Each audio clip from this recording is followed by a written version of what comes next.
अस्सलाम वालेकुम। शाराय दस्तूर से मैं हूं अब्दुल कयूम सिद्दीकी और आप हैं AQS के साथ, और मेरे साथ हैं जनाब नासिर इकबाल साहब और हसनात मलिक। बहुत सारी चीज़ें हैं जिनके ऊपर बात करनी है। एक तो वही नैब तरामीम का केस है जो कि गुज़िश्ता 9 माह से जो है सुप्रीम कोर्ट में ज़ेर समाअत है। आज की जो समाअत थी उसमें कुछ ज़ाती मसरूफियात की वजह से मैं तो शामिल नहीं हो सका, लेकिन मेरे दोनों दोस्त जो हैं नासिर इकबाल साहब और हसनात, ये उस कार्रवाई के अंदर मौजूद थे।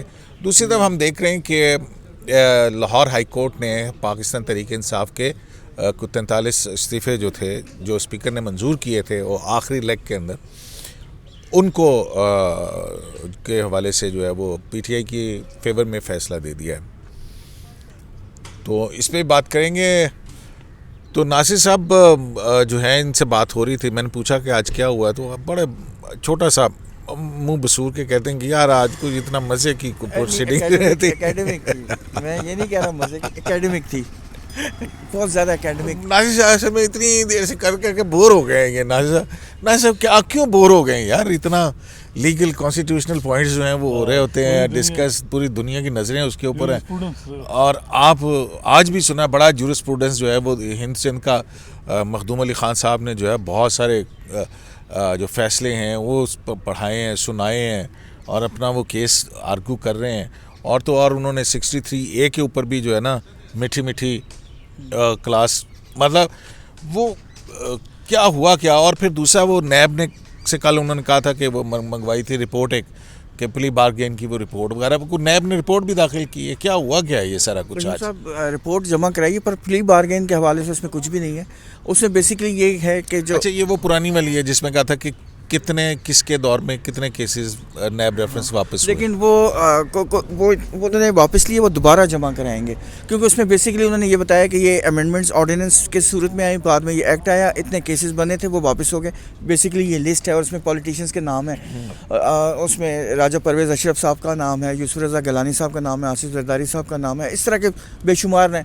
लेकिन पॉलिटिशियंस के नाम तो हैं ही, पार्लियामेंटेरियंस के, लेकिन दूसरे नाम भी बहुत हैं। तो आप ये नहीं कह सकते। इसी पे आज जस्टिस मंसूर अली शाह साहब ने हियरिंग के दौरान ये ऑब्जर्वेशन भी दी थी, बल्कि पूछा था मखदूम अली ख़ान साहब से कि क्या आप हम क्या ये समझें कि इस अमेंडमेंट में, जो नैब में अमेंडमेंट किए हुकूमत ने, जो चैलेंज है हमारे सामने, एक नई क्लास पैदा हो गई है जिन्होंने इस अमेंडमेंट का फ़ायदा उठाया है। तो इस पर मखदूम अली ख़ान साहब ने कहा था कि अगर आप नैब की रिपोर्ट जो उन्होंने जमा कराई उसको देखें तो आपको कहेंगे आंसर इज़ नो, ऐसा कुछ भी नहीं है। कि क्यों एक नई क्लास नहीं है, क्योंकि इसमें सिर्फ पार्लियामेंटेरियन तो बहुत कम लोग हैं, इधर उधर बिजनेसमैन हैं, ब्यूरोक्रेट्स हैं, और इधर उधर के लोग भी बहुत सारे हैं। तो आज मखदूम अली ख़ान साहब के बेसिकली आर्गूमेंट्स ये थे कि जो आपने NRO, जो ख्वाजा हारिस साहब के आर्गूमेंट्स हैं ना, कि इस्लामिक प्रोविजंस की वायलेशन भी है और गुड गवर्नेंस की भी वायलेशन है और राइट टू लाइफ की वायलेशन है इन अमेंडमेंट्स के ज़रिए। तो वो ये कह रहे थे कि जो NRO का केस है, जिसका हवाला उन्होंने दिया है, कि वो भी तो वापस हुआ था ना, क्योंकि उसमें एक पॉलिटिशियंस को फ़ायदा पहुंचा था। तो उन्होंने ये कहा कि वो इस वजह, मखदूम अली ख़ान साहब के आर्गूमेंट्स थे कि जो NRO का केस था, डॉक्टर मुबशर हसन का बड़ा मशहूर केस है 2010 का, 2007 में जो NRO आया था, तो वो इस वजह से स्ट्राइक डाउन हुआ था कि वो आर्टिकल 25 की वायलेशन थी, जो इक्वालिटी ऑफ सिटीजन्स का जिक्र करता है, क्योंकि कानून, कि उसमें जो NRO में एक सेट ऑफ क्लास जो है वो उसको उसके मुकदमा ख़त्म कर दिए गए थे उसमें मुकदमा। तो उन्होंने कहा कि वो इस वजह से मतलब उसमें सिर्फ इस्लामिक प्रोविजंस की वजह से नहीं वो स्ट्राइक डाउन हुआ था, ये वो काफ़ी नहीं था, वो इसलिए स्ट्राइक डाउन हुआ था कि आर्टिकल 25 की क्लियर कट वायलेशन थी, क्योंकि एक क्लास पैदा हो गई थी। और आम देखें, अब आपको पता है कौन से आइन में ये लिखा हुआ है कि हर शहरी बराबर है, किसी के राइट्स दूसरे शहरी से ज़्यादा नहीं है, वो राइट नहीं कर सकते। हाँ, तो उसके बाद आर्गूमेंट के दौरान एक लिविंग ट्री का भी जिक्र हुआ था। लिविंग ट्री, ये एक कंसेप्ट कनाडा से आया था। हुआ ये था कि कनाडा की सुप्रीम कोर्ट ने कभी ये कहा था कि जो पर्सन की डेफिनेशन है उसमें ख़वातीन नहीं आती। अच्छा, ये और तो इसलिए उनको पर्क्स एंड प्रिविलेजेस, या वो सेनेटर नहीं बन सकती, सेनेटर नहीं बन सकती। तो इस पे प्रिवी काउंसिल ने जो है कनाडा की, उन्होंने बाद में उसको कहा था कि नहीं, पर्सन में दोनों आती हैं। तो और फिर उन्होंने कहा कि US के जज मार्शल ने भी ये 100 साल पहले कहा था कि नहीं राइट्स बराबर हैं, तो उन्होंने कहा, उन पर कहा कि ये लिविंग ट्री का जो कंसेप्ट है ये कोई इतना बड़ा कंसेप्ट नहीं है। कॉन्स्टिट्यूशन का एज ए लिविंग ट्री का इसमें क्या फ़र्क क्या है लिविंग और मैं वही बताने लगा डॉक्यूमेंट में और इसकी ऑर्गेनिक होने वजह हुआ ये था कि चीफ जस्टिस ने हियरिंग के दौरान ये ऑब्जर्वेशन दी थी कि ये जो लिविंग ट्री का जो कंसेप्ट है, डॉक्ट्राइन ऑफ लिविंग ट्री, कि आइन जो है ये एक लिविंग चीज़ है और ये ज़िंदा, मतलब इसके जो बेनिफिट्स हैं ये मुस्तकिल है, जैसे दरख्त होता है फल देता है, वो मुस्तकिल फल दे रहा होता है, बेनिफिट उसके वो बेनिफिशियल है, बेनिफिट देता है। तो इस पे उन्होंने कहा था कि हमने आर्टिकल 63A की जो जजमेंट दी है, आपको पता है ना आर्टिकल 63A की जो जजमेंट है, जो बड़ी, जिस पे आप लोगों ने बड़ा प्रोग्राम भी किए हैं, जो हाँ, जिसके बारे में 2 जज साहिबान ने कहा कि ये री राइटिंग ऑफ द कॉन्स्टिट्यूशन है, और जो हक में फ़ैसला देने वाले जज साहिबान में जस्टिस एजाजुल हसन, जस्टिस उमर अता बंदयाल और जस्टिस मुनीब अख्तर साहब हैं। और मुनीब अख्तर साहब ने वो लिखी है और उसके अंदर हसनात कहता है कि उन्होंने कहा कि आइन के अंदर कुछ हिडन लफ्ज़ भी होते हैं, तो वो उन्होंने जो हिडन मीनिंग्स हैं उनको एक्सप्लोर किया उन्होंने उसमें, 90 पेजेस लिखे हैं उस पर। तो वो आर्टिकल 63 है जिसकी वजह से ये सारा तमाशा खड़ा हुआ जी, पंजाब का मसला इतना क्राइसिस हो गया था, जिसमें उन्होंने, तो वो कहता कि हमने ये लिविंग ट्री के डॉक्ट्रिन जो है वो उसमें इस्तेमाल किया है। इस पे मखदूम अली ख़ान साहब का कहना था कि आपने रिपीटेडली लिविंग ट्री नहीं इस्तेमाल किया, ये आपने हमेशा ये कहा है कि आइन एक ऑर्गेनिक और लिविंग डॉक्यूमेंट है, और ये लिविंग ट्री का कंसेप्ट कोई इतना बड़ा कंसेप्ट नहीं है, ये मतलब एक्स्ट्रा ऑर्डिनरी सिचुएशन बात नहीं है। तो इस तरह की आज आर्गूमेंट से, और बेसिकली कहना उनका यही था। बुनियादी तौर पे आप बोर ही हुए? नहीं, मेरा मतलब है एकेडमिक कहना बहुत ज़्यादा, क्योंकि जो है ना, नासिर साहब को आज को थ्रिल नज़र नहीं आई है आपको आर्गूमेंट्स के अंदर। अच्छा जी, लेकिन हसनात साहब, कल के जो मखदूम अली ख़ान साहब के आर्गूमेंट्स थे, और यही बात हो रही थी बेसिक स्ट्रक्चर थ्योरी के हवाले से कि वो रावलपिंडी बार में जो है वो उन्होंने उसमें बेसिक फीचर्स जो हैं उसके इंट्रोड्यूस कर दिए हैं। 4 इस्लाम है, पार्लियामानी जमहूरियत है, इंडिपेंडेंस ऑफ जुडिशरी है, पार्लियामेंट्री फॉर्म ऑफ गवर्नमेंट है। तो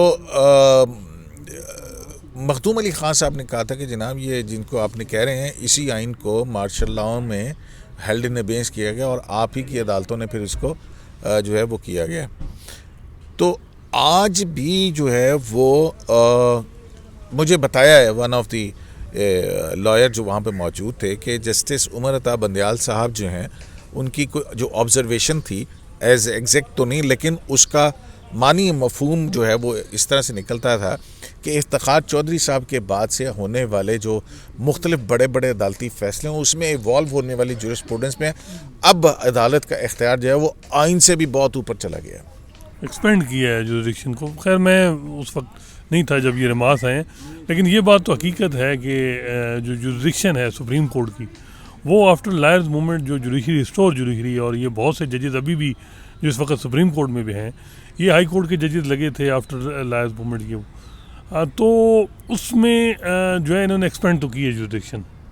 और एक स्कूल ऑफ थॉट जजेस का है जो मेजॉरिटी है उसकी, वो कहता है जी कि कॉन्स्टिट्यूशन सुप्रीम है और हम गार्डियन हैं कॉन्स्टिट्यूशन के, और कॉन्स्टिट्यूशन है क्या वो हमने बताना है, आपने नहीं बताना। 63A में जो बता दिया मुनीफ साहब ने कि यार हमें ही पता है कि 63A में वोट काउंट नहीं होगा, आपको आप गलत पढ़ते रहे। आइन जिन्होंने अमेंडमेंट की थी उनको नहीं पता था, नहीं, वो हमें पता है कि रज़ा रब्बानी जो 18वीं तरमीम का जिसे कहते हैं मेमार था, वो चीख के कह रहे थे कि 63A की हमारी ये चीज़ें हैं, लेकिन वो उन्होंने कहा कि हमने पार्लिमानी निज़ाम को मजबूत करना है, उसके लिए जो है ये जजमेंट थी।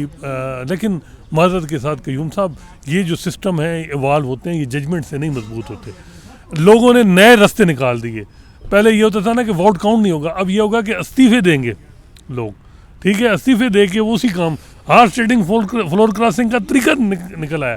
तो ये जजमेंट से आप वो मीनिंग जो कॉन्स्टिट्यूशन के हैं उनको आप कह रहे हैं ना कि मौजूदा क्या क्राइसिस है, मैं कहता हूँ कि ये जो टेंडेंसी थी जजेस की, जो उन्होंने वो मीनिंग जो टेक्स्ट में थे ही नहीं जो डाल दिए, और जिनकी मीनिंग कि जी वोट काउंट नहीं होगा। और मेरा ख्याल है कि मुझे कोई आदमी नहीं मिला जिसने इस जजमेंट की इंडोर्स की हो, किसी ने भी नहीं की हो। मेरा ख्याल है कि ये रिसेंट पास की मेरी समझ में तो फिर आज चीफ जस्टिस की तरफ से 63A का हवाला दे के कोई मखदूम अली खान साहब से उसकी इंडोर्समेंट चाह रहे थे कि नहीं, फैसले की कयूम तारीफ साहब- कर दें वो। कयूम साहब, एक तो आपने जो ऑब्जर्वेशन दी है ना चीफ जस्टिस साहब ने, उन्होंने इसको कहा था ये हैपनिंग है, जो कि मैं भी इससे परप्लेक्स्ड हूँ कि सुप्रीम कोर्ट इफ्तिखार चौधरी साहब के बाद सुप्रीम कोर्ट ने अपना जुरिस्डिक्शन बढ़ाई। उसका ये मतलब नहीं है कि हम आइन से भी ऊपर चलेंगे, उन्होंने ये नहीं कहा। उन्होंने ये कहा है कि कॉन्स्टिट्यूशन की कोई भी प्रोविज़न की अगर वायलेशन पे कोई लॉ बनेगा तो वो काफ़ी है उसको स्ट्राइक डाउन करने के लिए, सिर्फ फंडामेंटल राइट्स की वायलेशन की ज़रूरत नहीं है। तो वो इस विल हवाले ऑफ से द कह रहे पीपल हैं। कहाँ गई नासिर साहब? विल ऑफ द पीपल तो फिर विल ऑफ द पीपल है ना, वो वही तो कल आपको याद है ना कि कल मखदूम अली खान साहब ने एक हवाला भी दिया था, भला कौन सा हवाला दिया था कि उन्होंने ये कहा था कि supreme court, US supreme court ने जो किताब है गवर्नमेंट ऑफ जुडिशरी, ठीक है, अदलिया की हुकूमत, राहुल उर्दू में बर्जर तर्जुमा। हाँ राहुल बर्जर साहब ने लिखी है, उसमें उन्होंने एक हवाला ये दिया है कि 14 अमेंडमेंट को इंटरप्रेट करते हुए यूएस सुप्रीम कोर्ट ने ये कहा है कि जो लेजिस्लेटर की जो इंटेंट थी उससे भी ऊपर चले गए, मतलब उन्होंने उसको जो इंटेंट है उससे अभी आगे चले गए और इंटरप्रेट डिफरेंट तरीके से कर दी है। तो मतलब ये वही बात हो रही है ना, क्योंकि मखदूम साहब मुसलसल कह रहे हैं कि जो अदालत है वो लेजिस्लेचर की इंटेंट को नहीं देख सकती या परख नहीं सकती है, और वो लेकिन दूसरी तरफ से जो आर्गूमेंट आ रहा है वो ये आ रहा है कि अगर पार्लियामेंट ने कोई अमेंडमेंट्स हुए हैं ये जिसमें कुछ लोगों को फ़ायदा पहुंचाया गया तो इसके अंदर मैलाफिडी इंटेंट भी हम देख सकते हैं। आज मखदूम साहब ने इसका भी तो जवाब दिया है ना, आज जस्टिस मंसूर अली शाह साहब ने यही कहा था कि अगर एक ऐसा लॉ बन जाए जो फंडामेंटल राइट्स की वायलेशन में ना हो, लेकिन वो क्लियर मतलब मैलिस के बुनियाद पे हो और वो कलरेबल एक्सरसाइज हो, तो इस पे मखदूम अली खान साहब ने कहा था कि ये एलिगेशन लगाना बड़ा आसान होता है कि ये मैलिस है, लेकिन इसको प्रूव करना बड़ा डिफ़िकल्ट है। तो सुप्रीम कोर्ट या कोर्ट्स का काम ये नहीं है कि वो सिर्फ ये देखती हैं कि लॉ क्या कह रहा है। हाँ, वो तो काजी फैज़ ईसा साहब के केस के अंदर आपको याद है कि उन्होंने कहा था कि जो Supreme Judicial Council Asif Saeed Khosa साहब की सरबराही में थी उस पर भी मेलाफिडे का इल्ज़ाम आयद किया था उन्होंने, लेकिन एनीवेज उस हद तक तो फिर वो नहीं मुकदमा पहुंचा था। तो ये जो अभी देखें ना नासिर साहब, वैसे ये 2A की बुनियाद के ऊपर अब जनरल परवेज़ मुशर्रफ वाला फैसला जिसमें परवेज़ मुशर्रफ की संगीन गद्दारी केस में जो उनको सज़ा दी गई थी, लाहौर हाई कोर्ट के 3 जज साहिबान जिसमें जस्टिस मुज़ाहिर अली अकबर नकवी जो कि अब सुप्रीम कोर्ट में जज हैं, उसके साथ उनके थे अमीर भट्टी इस वक्त chief justice Lahore high court हैं, और एक जस्टिस जहांगीरी साहब थे। तो ये 3 जब थे, उसमें भी जो है हम हसनात साहब ये इसको सेट असाइड करते हुए उन्होंने लिखा है कि ये ट्रायल इन एब्सेंशिया नहीं हो सकता और ये इस्लामिक प्रोविजन के ख़िलाफ़ है, 2A के ख़िलाफ़ है, आर्टिकल 8 और 10A के ख़िलाफ़ है। अब यहाँ पे मुझे समझ नहीं आती कि ये फ़ैसला आपको याद होगा कि जस्टिस मंसूर अली शाह साहब का फैसला था, सुप्रीम कोर्ट के 3 जज साहिबान का फैसला था, या 2 जज साहिबान थे, मंसूर अली शाह या आसिफ खोसा साहब, ठीक है थे। तो उसमें उन्होंने कहा था कि ये ट्रायल इन एब्सेंशिया नहीं है, ये सिर्फ 342 की स्टेटमेंट थी जो हाँ, तो और उस मतलब कि सुप्रीम कोर्ट कुछ कह रही है, हाई कोर्ट ने सुप्रीम कोर्ट को, और सुप्रीम कोर्ट में वो 5 साल 4 साल पड़ा हुआ है मुकदमा, वो अनटचेबल मुकदमा है। सर ये आप कह रहे हैं, वो आज गिलगित बल्तिस्तान वाले रो रहे हैं कि वो उन्होंने चीफ गिलगित बल्तिस्तान में अपॉइंटमेंट हो रही है। आपको पता है गिलगित बल्तिस्तान के चीफ जज लगे हैं सरदार नसीम साहब, जो फार्मर लाहौर हाई कोर्ट के चीफ जस्टिस हैं। बताते हैं कि मौलाना मदनी साहब के साथ मुरासिम थे, वो हरम पाक में उनका एक साथ वहाँ वो दर्स देते हैं, तो फिर वहाँ से वो उनकी अपॉइंटमेंट भी हो गई है। हालांकि पीपल्स पार्टी वाले किसी और लोग तैयार थे और भी बसे, तो वो अपॉइंटमेंट सरदार नसीम साहब ये याद है कि हुदैबिया में रेफरी जज भी थे मेरे ख्याल। अच्छा खैर उन पे तो हम वो था, अच्छा 2 जज साहबान 1-1 हुआ था जिसमें फरूख इरफान साहब भी थे। गिलगित बल्तिस्तान के चीफ मिनिस्टर ने पिटीशन की कि जी जो चीफ जज है वो लगाना चाह रहे हैं, तो कैबिनेट या हम, क्योंकि हम पब्लिक रिप्रेजेंटेटिव हैं वहाँ के, हमारी एडवाइस होनी चाहिए, ना कि गवर्नर की होनी चाहिए। गवर्नर तो अपॉइंटी यहाँ का है। तो ये पिटीशन थी, कोई कानूनी सवाल था, लीगल सवाल था, और उन्होंने बड़ी मखदूम अली खान ने पिटीशन की, उस पर एतराज़ लगे, फिर एतराज़ का जो है वो अपील इन चैम्बर लगी जैसे मुनीब के पास, वो भी एक्सेप्ट हो गई कि जी पिटीशन एंटरटेन हो गई, लेकिन केस नहीं लग रहा। बताया जा रहा है कि 3 अर्ली हियरिंग की दरख्वास्तें दे चुके हैं वो। तो ये बहुत सी चीज़ें हैं कि अभी PIA वाले रो रहे हैं कि जी हमने 250 बंदे भर्ती करने हैं। 2018 से साकिब निसार साहब ने बैन लगाया था कि जी PIA पे बैन, अव्वल तो चाहे गलत है, लेकिन चाहे लास्ट जो भी, उसकी लेकिन हेयरिंग कयूम साहब हुई मुझे थी, ये लास्ट बताएं। हेयरिंग हुई थी, उसके अंदर तो गवर्नमेंट की तरफ से उनके अटॉर्नी जनरल जो थे वो उन्होंने कहा था कि जनाब आप हमें बताएं तो सही आपकी वजह वैसे क्या ये है। बताएं, ये सुप्रीम कोर्ट ये चलें गलत है, मैं ज़ाती तौर पे समझता हूँ कि PIA में जो अपॉइंटमेंट हुई हैं और भी मुख्तलिफ इदारों में हुई हैं, तो इसमें सुप्रीम कोर्ट 184(3) में इन इदारों में कैसे यानी कि जी बैन कर दो, ये कर दो, ये तो एग्जीक्यूटिव का प्योर इख्तियार है। फिर वही बात है ना कि जब आप रेकोडेक के फैसले और इसीलिए तो लोगों ने स्टील मिल किताबें का लिखी फैसला आता है। हैं, इसीलिए तो लोगों ने किताबें लिखी हैं, गवर्नमेंट ऑफ जुडिशरी, अदलिया की हुकूमत। और वो स्टील मिल्स को ना भूले ना, वो भी तो ऐसी था। हाँ। अच्छा, मैं अच्छा। आर्टिकल 2A का जवाब देना चाह रहा था। हाँ। कल मखदूम अली खान साहब ने बहुत सारे सुप्रीम कोर्ट के जजमेंट्स का हवाला देते हुए ये बताया था कि ये सुप्रीम कोर्ट ने ही होल्ड किया हुआ है कि आर्टिकल 2A या ऑब्जेक्टिव जैसे अजमल मियां की रिजोल्यूशन, ऑब्जेक्टिव रिजोल्यूशन जो है ना वो हाईएस्ट प्लेन पे नहीं है नासिर कॉन्स्टिट्यूशन। साहब बात सुने, ये पहले पूरी बात तो लोकल कर लेना। स्टैंड आई पे और उसके ऊपर देखें तो सी पिटिशनर का क्या बनता है नहीं बनता, उसके बाद वो फारिग करें। ये महीनों चली जा रहा है, चली जा रहा है, चली जा रहा है, और सुप्रीम कोर्ट की हेयरिंग ना होगी। वो कहते हैं वो कौन सी वो हर स्टेशन पे रुकने वाली गाड़ी है जो 5 दिन में जो है ना पहुंचती कराची। इसमें या तो फिर वो वही वाली मिसाल है, या वो मर जाएगा या वो मर जाएंगे। तो वो अच्छा बात सुने, नहीं एक मिनट, एक छोटी सी बात, उसके बाद आप, मैं ये कहना चाहता कि सुप्रीम कोर्ट ने खुद कहा हुआ है कि आर्टिकल 2A, ये आपने ये क्या बात की भैया, ये मर जाएगा वो मर जाएगा। अच्छा, आर्टिकल 2A जो है या इस्लामिक प्रोविजन जो है वो काफ़ी नहीं है, फंडामेंटल राइट्स की वायलेशन करना ज़रूरी है। और मखदूम साहब बार बार जोर देके ये कह रहे हैं कि सुप्रीम कोर्ट को जब कोई, पहले तो वो आइडेंटिफाई करती है कि कौन से आर्टिकल की वायलेशन है, उसके बाद फिर वो उस लॉ को कोशिश करती है रिकॉन्साइल करने बजाय कि आउटराइट रिजेक्ट करना। नहीं तो वो रनअवे पार्लियामेंटेरियन का लोकल स्टैंड आई तो चेक कर लेना। तो लोकल स्टैंड आई पे आज आए थे मखदूम अली खान साहब ने, फिर उन्होंने अब कल शुरू करेंगे। अच्छा नहीं, लेकिन कयूम साहब बात ये है कि अच्छा असनाद साहब ये छोड़े, मतलब वो तो ठीक हो गया, मैं समझ गया, तहकीकात पहुंच गई मेरे तक। ये जो लाहौर हाई कोर्ट ने आज किया है, मतलब एक फिर एक मरतबा हम ये देखते हैं कि ये PTI के पार्लियामेंटेरियन जो है इस्लामाबाद हाई कोर्ट गए और उन्होंने कहा कि स्पीकर को डायरेक्शन दी जाए कि हमारे इस्तीफे कबूल करें। इस्लामाबाद हाई कोर्ट अतर मिनल्ला साहब उन्होंने कहा कि भाई जी ये पार्लियामेंट का मामला है, पार्लियामेंट जाने या जट जाने तो बिजू जाने, तुम पार्लियामेंट जाओ। अब वो जो है उस फैसले के खिलाफ आ गए सुप्रीम कोर्ट ऑफ पाकिस्तान में, ठीक है, कि जी हमारे इस्तीफे मंजूर करें।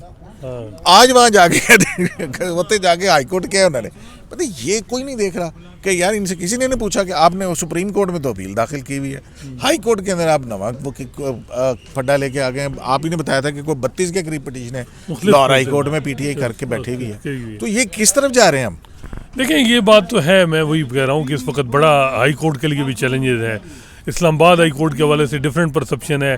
PTI के जो एक्टिविस्ट हैं, जो सपोर्टर हैं, वो इस्लामाबाद हाई कोर्ट को टारगेट करते हैं कि जी हमें यहाँ से रिलीफ नहीं मिल रहा। लाहौर हाई कोर्ट में उनको दबा के रिलीफ मिलता है या जो भी उनकी इंटरम रिलीफ मिल जाता है, तो वहाँ नून लीग के जो वर्कर हैं, सपोर्टर हैं, हामी हैं, वो कहते हैं जी कि लाहौर हाई कोर्ट जो है सॉफ्ट कार्नर है इनके के लिए। सुप्रीम कोर्ट का अलहदा मसला है, यहाँ नज़रियाती डिवाइड है। गो कि यहाँ जो सुप्रीम कोर्ट का, तो मैंने तो जो 12 साल में देखा है कि सारा कुछ जो है वो चीफ जस्टिस होता है। चीफ जस्टिस की जो नज़रिया होता है या उसकी सोच होती है, नहीं वो बात ठीक है, लेकिन ये क्या कड़माश क्या मचेगा? लेकिन जस्टिस शाहिद करीम जो है ये वो जजेस नहीं है, ये वो जजेस हैं जिन्होंने रूडा को भी किया सेट असाइड के रूडा, और जिसमें इमरान खान इतना गुस्सा थे कि उन्होंने वो उस जगह पे जाके जो वो अपनी वीडियो जारी कराई थी कि जी हम ये इतना बड़ा प्रोजेक्ट है और ये वो। मेरा ख्याल है कि वो जो एक पूरा प्रोसेस है कि जी अगर वो अब जिस तरह PTI वालों ने कहा कि हमने अनाउंस किया कि जी हम आ रहे हैं, उस वक्त स्पीकर ने कहा कि जी मैं और जो तीन स्टेप हैं उसके लिए, एक्सेप्टेंस के लिए, रेजिग्नेशन के लिए कि जी वो बुला के वेरीफाई करे, वो नहीं हुई है। तो ये खैर अभी इंटरम है, इससे तो फिर वो पूरा इलेक्शन ही अब हो सकता है कि वो जो बाकी के इस्तीफे हैं वो भी जाके कहें कि जनाब ये 3 स्टेप तो यहाँ पे भी फॉलो नहीं हुए। लेकिन ये सारा फटा नहीं पड़ जाएगा फिर 2014 से जो इमरान खान ये सियासत जो ब्लैकमेलिंग ही करते हैं कि जी मैं इस्तीफे असम्बली हम नहीं जाएंगे जब तक मैं प्राइम मिनिस्टर हूँ, फिर तो ये जो है ना, ये वंस फॉर ऑल एक दफ़ा इनको पता होना चाहिए, ताकि ये इस तरह नहीं, ये कोई तरीका नहीं है कयूम साहब। अपोजिशन भी पार्लिमानी निज़ाम का बड़ा इंपॉर्टेंट जुज़ है। ये तो नहीं है कि आप अच्छा, कहेंगे कि इमरान हम- खान साहब का जिक्र किया ना, एक सिंपल जवाब है, वो या तो जो पीटीआई के मेंबर्स हैं वो खान साहब के कंट्रोल में नहीं है, नंबर एक, या फिर खान साहब डेलिबरेटली इस मुल्क को Prudent politics। वो मैं कंफ्यूज नासिर रखना साहब, चाहते हैं। आज ने एक एमपीए जो थे पीपल्स पीटीआई के केपी से, मैं उनके पास आज बैठा हुआ था, तो मैंने उनसे कहा, मैंने कहा आप गिरफ्तारी दे रहे हैं फिर जेल बनने, कहना मैं पागल तो देखिए ना, इससे दो बात रिफ्लेक्ट होती है कि खान साहब किसी से वो नहीं कंकरेंस लेते, किसी से डिस्कस ही नहीं करते। तो देखें, ये तरीका नहीं है। ये आप पार्लियामेंटेरियंस को भेड़ बकरी हैं यार, उनकी भी वो अपने रिप्रेजेंट करते हैं कॉन्स्टिट्यूएंट को, 1 लाख 2 लाख मेंबर्स होते हैं, उनके राइट्स को उन्होंने प्रोटेक्ट करना है। प्रोटेक्ट पार्लियामेंट में करेंगे ना, या सड़क पे करेंगे। अच्छा नासिर साहब, कल इमरान खान साहब के हवाले से एक इस्लामाबाद हाई कोर्ट के अंदर भी केस है, वो है टैरिन जेड खान, वो जो लव चाइल्ड वाला मामला चल रहा है, उस पर लार्जर बेंच बना दिए। क्या देख रहे हैं आप, कल क्या होगा? जस्टिस आमिर उसमें- फारूक, जस्टिस मोहसिन अख्तर कियानी और जस्टिस अरबाब अब मोहम्मद देखिए, ताहिर पे मुश्तमिल बेंच, कुछ लोग क्या होगा? मे भी बेंच पे वो कहते हैं कि 4 जजेस ने रिक्यूज़ किया था पहले, वो वहाब बलोच वाली, वो जो वहाब बलोच वो हैं जो इफ्तिखार चौधरी साहब की पोलिटिकल सियासी जमात का हिस्सा थे। सेक्रेटरी जनरल थे। हाँ, फिर मेरा ख्याल है पीटीआई ज्वाइन कर ली थी उन्होंने बाद में। तो वो इफ्तिखार चौधरी साहब के अलावा सारी जो है ना वो पीटीआई में चली कुछ गई। नून में चले गए। अच्छा, तो इफ्तिखार चौधरी साहब ने केस किया हुआ डेफेमेशन का वो इमरान खान साहब साहब के। अच्छा, वो उसमें 4 जजेस पे उन्होंने रिक्यूज़ल का है, वो उसकी रिक्यूज़ल की भी अलग दस्तान है पूरी एक, कि क्यों रिक्यूज़ल किया गया था उस वक्त, कि इफ्तिखार चौधरी साहब की पार्टी की पटिशन थी, और क्यों एक जज पे तो सीरियस किस्म के एतराज़ लगे थे। वजह ये थी कि वो उस वक्त बेंच जो है वो चाह रहे थे जिस किस्म का, वो बेंच के लिए वो इतराज़ भी कर रहे थे। तो फिर जजेस जो तो हैं उन्होंने तंग आके उन्होंने कहा जी हमारे एक कुलीग पे कर रहे हैं तो हम भी, वो मतलब है कि वो पटिशनर की वजह से वो किए हैं, उन्होंने इमरान खान साहब की वजह से नहीं रिक्यूज़ किया था। लेकिन मोहसिन अख्तर कियानी साहब का ये अंदाज़ा नहीं कि उन्होंने क्यों रिक्यूज़ किया था।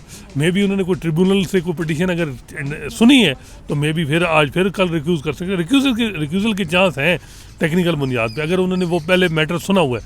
लेकिन अगर वो पटिशन की बुनियाद पे जो इफ्तिखार चौधरी साहब की पार्टी की तरफ से फाइल हुई, वो अगर ग्राउंड है तो उस पर तो फिर रिक्यूज़ल नहीं बनती। वो तो वजह ये थी कि पटिशनर ने कुछ बातें ऐसी की थी जिस पे उन्होंने वो किया तो था। कल क्या आप समझ रहे हैं कि क्या होगा क्या नासिर? इसमें आपको याद होगा पिछली हियरिंग में भी जमामा खान की तरफ से एक डॉक्यूमेंट, मतलब उनकी तरफ से नहीं लेकिन जमा कराया गया था एक डॉक्यूमेंट पेटिशनर्स की तरफ से पटिशनर्स की तरफ से, जिसमें उन्होंने ये माना था कि जो खाला है टेरियन की वो उनकी गार्डियन होंगी। तो ये जो है मतलब ये बड़ा डॉक्यूमेंट बड़ा सेंसिटिव है और बड़ा लेकिन मुझे ये किसी वक्त भी बताएं, जा सकता यूं है। साहब, एक तो ये है कि जो कॉन्स्टिट्यूशनल जुरिसडिक्शन है 199, एक मैटर पहले डिसाइड हो चुका है इस पे, मोरालिटी पे जो भी, ये मुझे बताएं कि वो 199 कॉन्स्टिट्यूशन जुरिसडिक्शन में एक एफिडेविट को वेरीफाई करने के लिए एविडेंस रिकॉर्ड होते हैं ट्रायल कोर्ट में, जिस तरह वो उन्होंने सलमान ये तो राजा आप इमरान खान साहब की जो पिटीशन है वो पढ़ रहे हैं बाकायदा नहीं, तौर पे। लेकिन अब यही एतराज़ात है नहीं, उनके, लेकिन इसीलिए लार्जर बेंच बनाया। देखिए कि यूं साहब, कल कोर्ट कुछ ऑफ नहीं लॉ- होगा, मतलब है कि कल जो है नहीं। जो क्वेश्चन ऑफ लॉ या एतराज़ात उन्होंने मुझे उठाए तो लग रहा है हैं कि इमरान खान ने, सिर्फ ये वो- केस वो decide- ये वो सिर्फ उस पे जो है decide इस केस पे इमरान खान की नैली नहीं होगी। इसका ये है कि सिर्फ ये है कि उनको अल्टीमेट जो है ना वो जो पब्लिक के सामने उनका केस बड़ा इखलाकी बुनियादों पे वो मज़ीद कमज़ोर होगा अगर जो भी फैक्ट आएंगे। उनको उनकी परवाह है, उसे कोई फ़र्क नहीं पड़ता उनको। चलें बहरहाल जी, किसी और को फ़र्क पड़ता हो या ना हो, टाइम जो है वो नासिर साहब बढ़ गया है। और आपने तो इतनी अच्छी अच्छी बातें बताई, आप कह रहे थे कि मैं तो बोर हो गया शराय दस्तूर से अब्दुल कयूम सिद्दीकी को AQS लाइव से इजाज़त दीजिए। नैब तरामीम का केस कल भी जारी रहेगा। अल्लाह निगहबान।